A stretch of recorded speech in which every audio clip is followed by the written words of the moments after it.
नमस्कार, बहुत बहुत स्वागत करते हैं आपका इस भेंट वार्ता में। मैं हूं आज आपके साथ दीपक निषाद और हमने जिन डॉक्टर साहब को आज अपने स्टूडियो में आमंत्रित किया हुआ है चर्चा के लिए, वो रोमेटोलॉजिस्ट हैं। और श्रोताओं, हम बता दें कि यदि आप जोड़ों में दर्द, सूजन, हाथ या पाँव में अकड़न और लंबे समय से कमर दर्द से परेशान हैं और रीढ़ की हड्डी में यदि जकड़न है, तो ये भेंट वार्ता आपके लिए बहुत महत्वपूर्ण हो सकती है। डॉक्टर अपूर्व खरे साहब रोमेटोलॉजिस्ट हैं और 12 वर्षों से ज़्यादा का आपका अनुभव है। आज बहुत सौभाग्य की बात है कि हमारे बीच में हैं। आज आपसे हम इन मुद्दों पर चर्चा करेंगे। डॉक्टर अपूर्व खरे साहब, आपका बहुत बहुत स्वागत है। धन्यवाद। सबसे पहले हम चर्चा की शुरुआत करना चाहेंगे डॉक्टर साहब, और बेहद बुनियादी प्रश्न जो रोमेटोलॉजी को लेकर के है। ये मेडिकल साइंस की एक नई शाखा है, बहुत कम लोग इसके बारे में जानते हैं। क्या बताना चाहेंगे इसके बारे में आप? देखिए, रोमेटोलॉजी एक मेडिसिन की एक नई ब्रांच है। मेडिसिन में जैसे हार्ट के डॉक्टर अलग होते हैं, किडनी के, पेट के डॉक्टर अलग होते हैं, ये सारी ब्रांचेस मेडिसिन में ही आती हैं। उसी प्रकार ये जोड़ एवं गठिया विभाग की जो ब्रांच है, अभी नई पिछले 10 से 15 सालों से 20 सालों से ही डेवलप हुई है, जिसके बारे में सही में हम लोगों को बहुत कम पता है, आम लोगों को बहुत कम पता है। तो मेरी कोशिश तो यही रहेगी कि इस प्रोग्राम के माध्यम से मैं ज़्यादा से ज़्यादा जानकारी आप लोगों को दे सकूं और कुछ आपको गठिया रोग के बारे में जितना संभव है उतना बताने का प्रयास करूंगा। जी डॉक्टर साहब, अब हम चर्चा की शुरुआत करते हैं और गठिया रोग के बारे में जानने का प्रयास करेंगे। वात रोग एवं गठिया रोग, रोमेटोलॉजी जिसे कहते हैं, ये रोग यदि हम आम जनता को समझाना चाहें बेहद सरल शब्दों में कि ये क्या है, तो आप क्या बताना चाहेंगे? देखिए, गठिया रोग एक बहुत बड़ा वर्ड है, बहुत बड़ा टर्म है। तो गठिया के अंदर जो एक तरह का नहीं होता, ये करीब 100 से 150 प्रकार के गठिया आते हैं, जो कि जोड़ों, नसों, मसल्स, मांसपेशियां होती हैं, चमड़ी होता है, जो हमारी खून की नसें होती हैं, उनसे सबसे संबंधित हो सकता है गठिया रोग। तो जोड़ों की समस्या एक बहुत ही बुनियादी समस्या है। जोड़ों का दर्द एक बहुत ही बेसिक चीज है, जो कि आपको किसी भी प्रकार के गठिया रोग में हो सकता है, चाहे वो बच्चों में हो, चाहे वो बुजुर्गों में हो, चाहे महिलाओं में, पुरुषों में। हर उम्र के गठिया रोगों की कैटेगरी जो होती है वो अलग अलग होती है। तो ऐसा नहीं है कि गठिया सिर्फ बुजुर्गों में होता है, वो जवानों में भी हो सकता है, बच्चों में भी हो सकता है, महिलाओं में भी हो सकता है। तो गठिया रोग बहुत विशाल, एक कहना चाहिए छतरी टाइप की चीज है, जिसके अंदर बहुत सारे जोड़ों से संबंधित समस्या आती हैं। जी, बहुत व्यापक इसका जो है विस्तार है और बहुत सारे इसके प्रकार हो सकते हैं गठिया के। वो होते हैं, कोई ज़रूरी नहीं कि ये जोड़ों से ही जुड़ा हुआ सिर्फ हो, और किसी भी उम्र में हो सकता है। डॉक्टर साहब, आपने बताया कि 100 से 150 प्रकार के लगभग हो सकते हैं इसके प्रकार। तो कैसे पहचाना जाए कि आप गठिया रोग के शिकार या वात रोग के शिकार हैं? इसके लक्षण क्या हैं? गठिया रोग जो होता है, इसके लक्षण अक्सर करीब 100 में से 80 से 90% जो पेशेंट होते हैं वो शुरुआती लक्षणों को बहुत हल्के में लेते हैं, क्योंकि जैसा कि डिस्कस किया था कि गठिया रोग के बारे में बहुत कम अवेयरनेस है, बहुत कम जानकारी है लोगों को।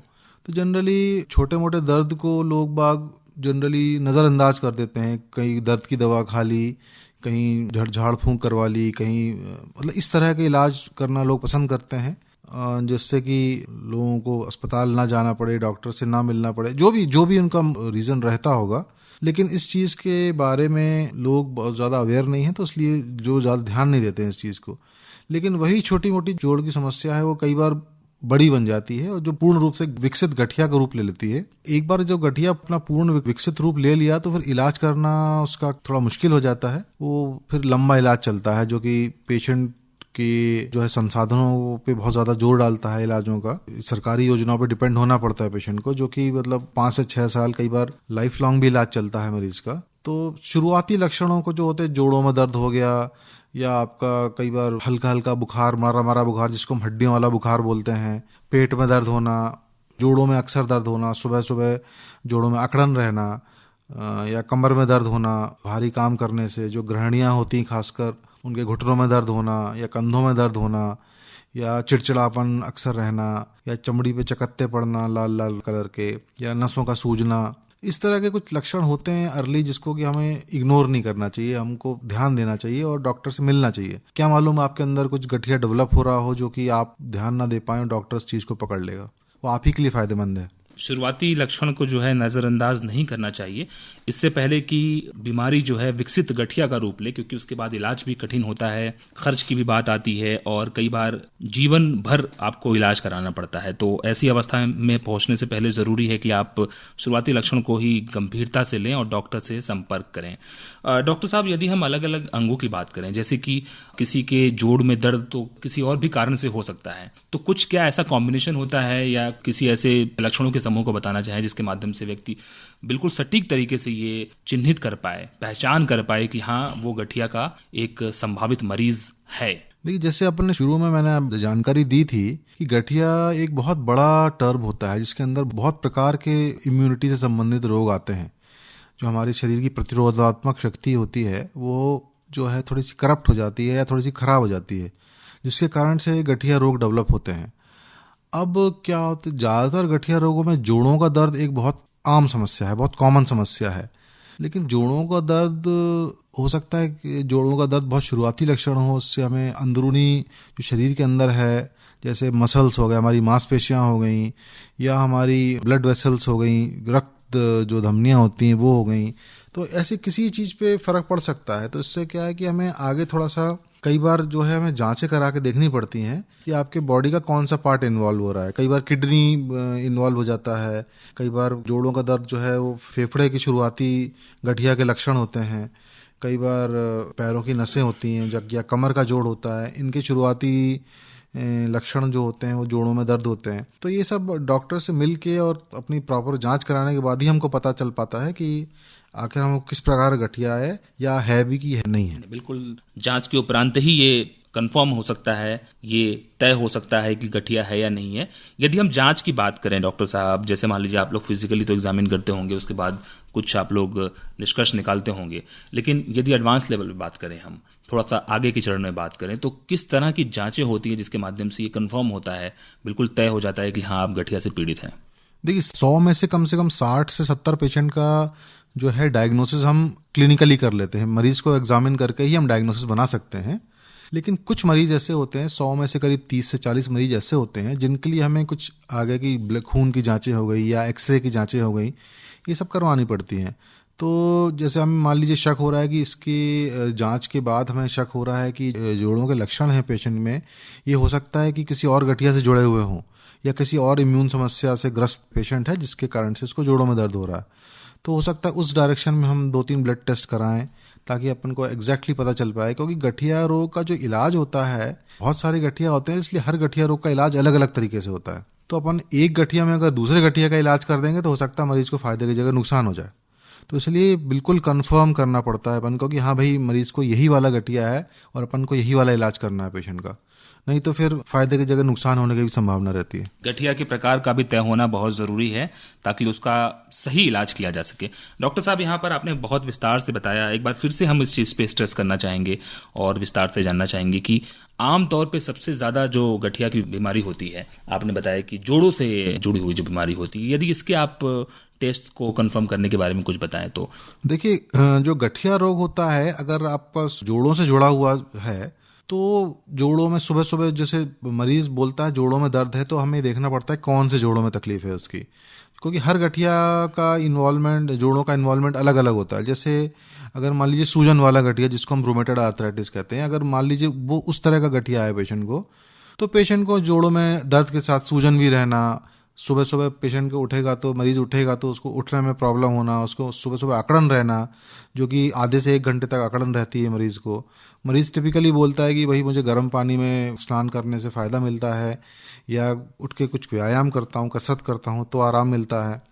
इस तरह के लक्षण शुरुआती लक्षण हो सकते हैं सूजन वाले गठिया, जिसको रूमेटॉइड आर्थराइटिस कहते हैं। अब यही लक्षण अगर आपके पेशेंट बोलता है कि जी मुझे कमर में दर्द है, सुबह उठने के बाद मेरी कमर पूरी तरह से अकड़ी हुई रहती है, रात में मुझे करवट बदलने में तकलीफ होती है, कमर में तकलीफ होती है, मेरी नींद खुल जाती है, तो एक कमर की गठिया के लक्षण है।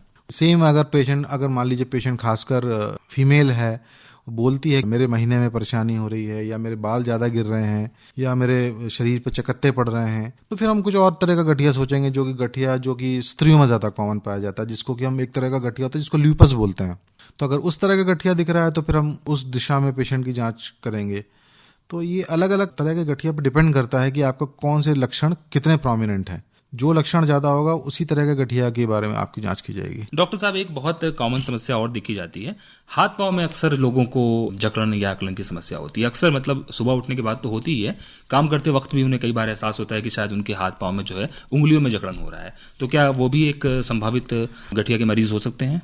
देखिए, जब हम पेशेंट को एग्जामिन करते हैं तो उसकी ऑक्यूपेशन हिस्ट्री जरूर पूछते हैं कि वो किस तरह का काम करता है जी, है ना। अगर मान लीजिए जैसे पेशेंट है जो कि क्लर्क है, ऑफिस में उसको 5-5, 6-6 घंटे बैठना पड़ता है एक ही पोजीशन में और लिखाई करनी पड़ती है, तो ऑब्वियसली उसकी जो पीठ है और उंगलियां हैं उसकी मसल्स में अकड़न आ जाएगी, उसके जोड़ सीधे पड़ जाएंगे। लेकिन वो उठेगा, चलेगा, हाथ पैर सीधे करेगा तो वो ठीक हो जाएगा। लेकिन अगर यही उसका कंटिन्यू रहता है 5-6 साल तक, यही रूटीन कंटिन्यू रहता है, तो हो सकता है जोड़ में कुछ खराबी आ जाए। तो उसको अपन गठिया नहीं बोलेंगे, वो लाइफस्टाइल मॉडिफिकेशन वाली चीज़ें होती हैं जो कि आप अपना रूटीन सही करेंगे तो आपको उससे आराम मिलेगा। वैसे ही अगर आप जैसे यंग मेल है, अगर आप बोलता है कि मुझे कमर में दर्द है या कमर में तकलीफ है, जिसको हम स्पॉन्डिलाइटिस बोलते हैं, अगर वो है, पेशेंट कसरत करेगा, एक्सरसाइज करेगा, एक्टिव रहेगा, तैराकी करेगा, साइकिल चलाएगा, तो उसका वो गठिया ठीक हो सकता है। तो ये सब चीज़ें हैं जो कि कसरत से आपको फ़ायदा कर सकती हैं। लेकिन हर तरह का गठिया ऐसा नहीं होता जो कि कसरत से आपको फ़ायदा करे। मान लीजिए मरीज़ है जो कि अपने ज़माने में बहुत एक्टिव था या स्पोर्ट्स खेलता था बहुत ज़्यादा, तो जब जैसे जैसे उसकी उम्र बढ़ेगी उसके जोड़ों का घिसाव बढ़ता जाएगा। मान लीजिए समस्या किसी को, जैसे जिसको कि ऑस्टियोआर्थराइटिस बोलते हैं, जो कि बुजुर्गों का गठिया होता है, जिसमें कि घुटने का दर्द, कंधे का दर्द बहुत कॉमन होता है। अगर मान लीजिए पेशेंट लॉन्ग डिस्टेंस रनर रहा या मैराथन दौड़ता था अपने टाइम में, तो ऑब्वियसली उसके घुटने थोड़े डैमेज तो हुए होंगे उस टाइम पे। तो वही डैमेज बढ़ते बढ़ते हो सकता है आप 50-55 साल में ही प्रॉब्लम हो जाए, जो कि आपको 60-70 साल में होनी चाहिए। तो ये सब जो है पेशेंट हिस्ट्री पे डिपेंड करता है कि पेशेंट की क्या हिस्ट्री रही है, पेशेंट के पेशे की क्या हिस्ट्री रही है और किस तरह की उसकी एक्टिविटी रही है, किस तरह की एक्टिविटी में वो जीवन भर इन्वॉल्व रहा है। जी जी, ये भी काफी फर्क डालता है कि आप किस तरह की गठिया से या वात रोग से पीड़ित हो सकते हैं। डॉक्टर साहब, एक सामान्य सा विचार दिमाग में आ रहा है कि जैसे कहा जाता है अक्सर कि यदि आप एक्टिव रहते हैं तो आपके सारे बॉडी के जो ऑर्गन्स होते हैं फंक्शन बहुत अच्छे होते हैं। लेकिन ये बहुत विचित्र सी बात है कि यदि आप एक्टिविटी कर रहे हैं, कुछ एक्सरसाइज कर रहे हैं, व्यायाम कर रहे हैं, तो उसमें वेयर एंड टेयर हो रहा है, आपकी हड्डियां जो है घिस रही हैं। तो उसको क्या सही लंबे समय तक मेंटेन करने के लिए या उसको क्षरण से बचाने के लिए क्या कोई ऐसा उपाय नहीं है जिसको आप अपना सकते हैं? देखिए क्या होता है, ये कॉम्पिटिटिव स्पोर्ट्स होते हैं, जैसे कि आपका फुटबॉल खेलना हो गया या मैराथन रनिंग हो गया, इसमें हम अपने जोड़ों के लिए फायदेमंद है, लेकिन हम जोर ज्यादा डाल रहे हैं जोड़ पे, चाहे आप ज्यादा वेट उठाना हुआ या इस तरह के जो जोड़ों पे जोर डालने वाले व्यायाम होते हैं, तो आप करेंगे। कोई आप यंग हैं तो आप कर लेंगे, लेकिन जैसे जैसे आपकी एज बढ़ती जाएगी तो जो क्षरण आपके जो जोड़ों में पहले आपकी जवानी के दिनों में हुआ है वो फिर बढ़ता जाएगा।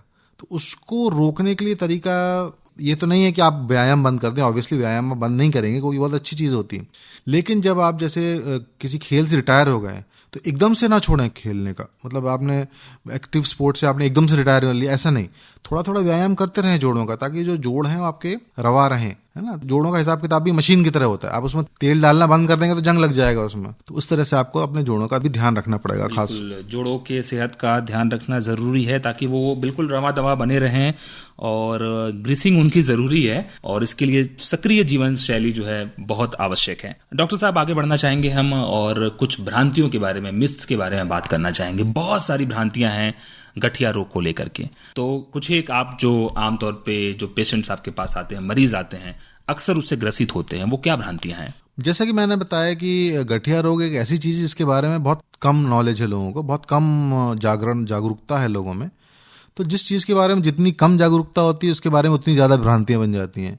अब जैसे मैं तो क्लिनिकल प्रैक्टिस करता हूं, तो मेरे पास कई मरीज आते हैं जो कि बोलते हैं कि भाई गठिया रोग जो है किसी बुरे साए की वजह से है, या बोल देते हैं कि भाई हमें लकवा लग गया है, या ये जोड़ कभी ठीक ही नहीं हो सकता। सबसे कॉमन भ्रांति यही है कि लोग बोलते हैं कि साहब जरूर ये है कि हमें जिंदगी भर दवाई खानी पड़ेगी इसकी, या ये ठीक ही नहीं हो सकता है, या झड़वाने फुकवाने से कोई आराम मिलता है।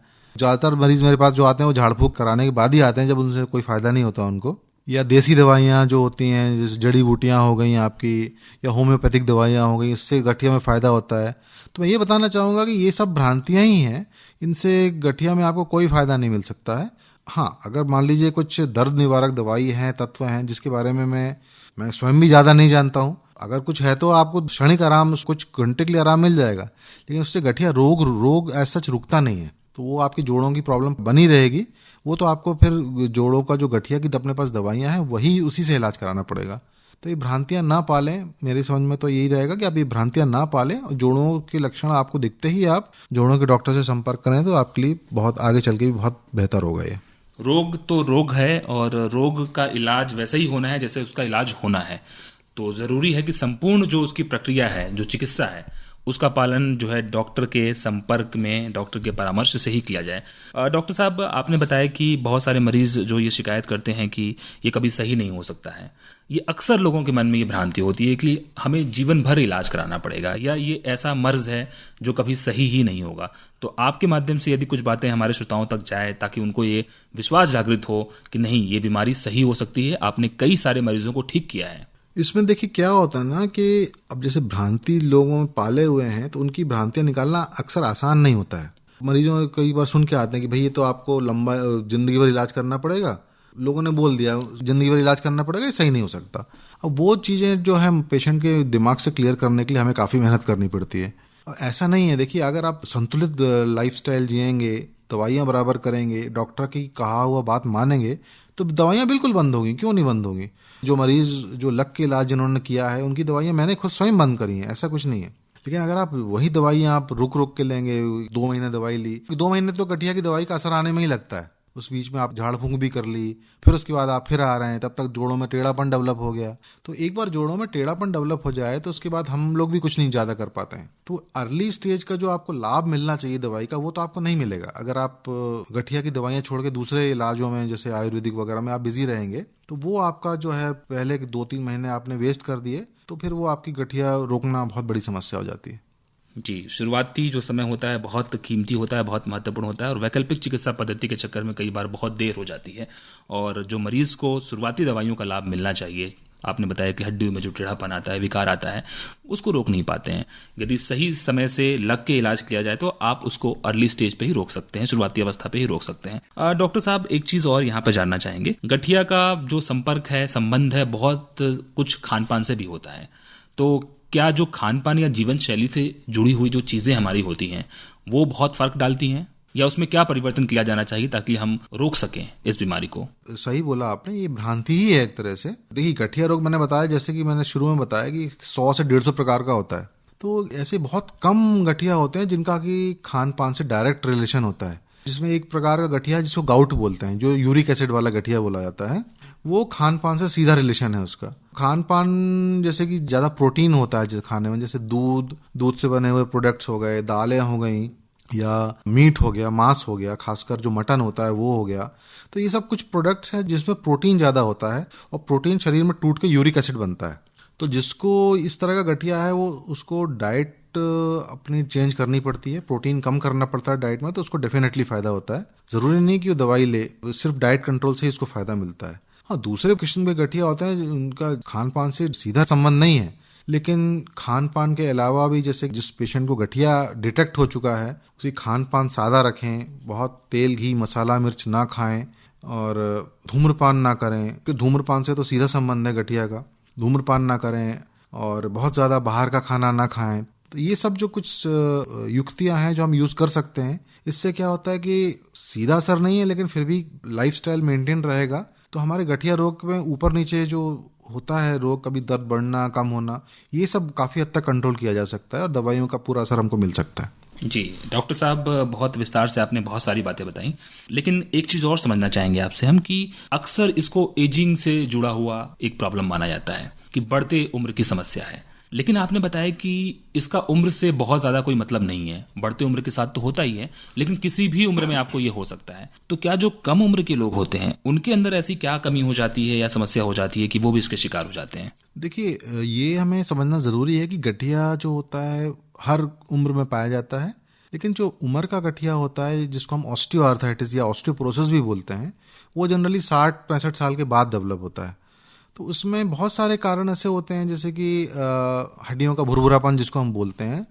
तो पेशेंट जिसको डायबिटीज़ है, या पेशेंट जिसको कि थायराइड की प्रॉब्लम है, या पेशेंट जिस वो बहुत ज़्यादा अपने जवानी के दिनों में जिन्होंने स्मोकिंग बहुत ज़्यादा की है या अल्कोहल वगैरह का सेवन बहुत ज़्यादा किया है, अपने लाइफस्टाइल पे ध्यान नहीं दिया है, उनको ये समस्याएं जल्दी होती हैं। तो समझ लीजिए जो समस्या आपको 65-70 में होना चाहिए था वो आपको 60 साल में हो जाता है, 10 साल पहले गठिया डेवलप हो जाता है।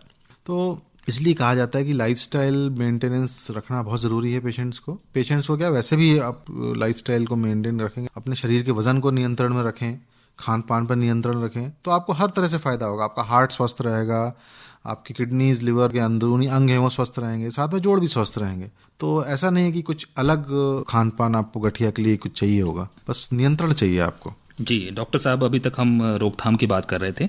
यदि हम बचाव की बात करें, प्रिवेंटिव केयर की बात करें, तो आप क्या सलाह देना चाहेंगे कि जो व्यक्ति, कोई भी स्वस्थ व्यक्ति है, उसके हड्डियों का स्वास्थ्य, बोन डेंसिटी, ये सारी चीजें बिल्कुल मेंटेन रहे और भविष्य में वो कभी भी उम्र दराज होने के बाद भी, बुजुर्ग होने के बाद भी इस तरह की बीमारियों से बचा रहे?